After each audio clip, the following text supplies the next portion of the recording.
Hello mga sis, papasok tayo ngayon. Panggabi ako. Night shift tayo sa dishwasher sa Hotel Branda. First day ko ngayon sa dishwasher. Kaya medyo may kaba. Kasi di ko pa alam mga lagay ng mga gamit. Kaya may magko sa akin ng magsushooter para kung saan dapat ilagay. Tinugutan niya kasi ako sa isang ko sa housekeeping. Tinugot ako sa dishwasher kasi nagbakasyon yung isa. Kaya sa gabi ako naka-duty ngayon. Hindi lang tayo maka-video doon sa loob. Kaya dito lang tayo. Iningal ako. And alas 6 na ng hapon niya yon. Hello.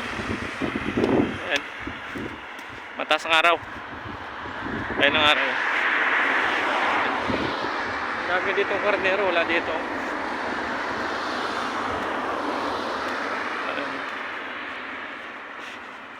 Magandang panahon niya dito sa Paro Island.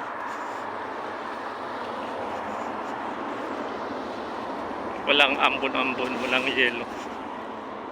Saka normal, parang summer nila to dito. Mayroon daw gis ngayon konti lang. Kaya hindi masyado busy ngayon sa dishwasher pag konti lang ang gis.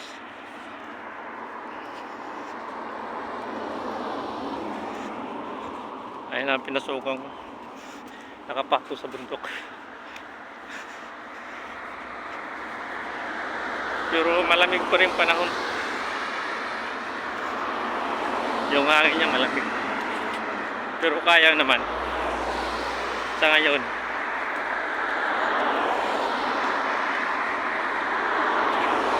Shout out sa mga lahat na watching sa video ko. Salamat sa support niyo. Isang like lang, ayos na. Natutuwa na ako doon. Kahit hindi pa tayo monetize sa YouTube. Ano lang to sa akin. Libangan lang to. Pag-upload ako. Ayan. Tagal lang akong nagbablog. Sa China pa ako, sa Pilipinas. Ngayon nandito na rin sa Paro. Vlog pa rin, hindi pa rin monetize. Shout out sa lahat natin mga kaibigan sa YouTube channel. Sa Team Bakbakan, hello, kamusta kayo lahat? Hiningal ako. Sige, thank you watching.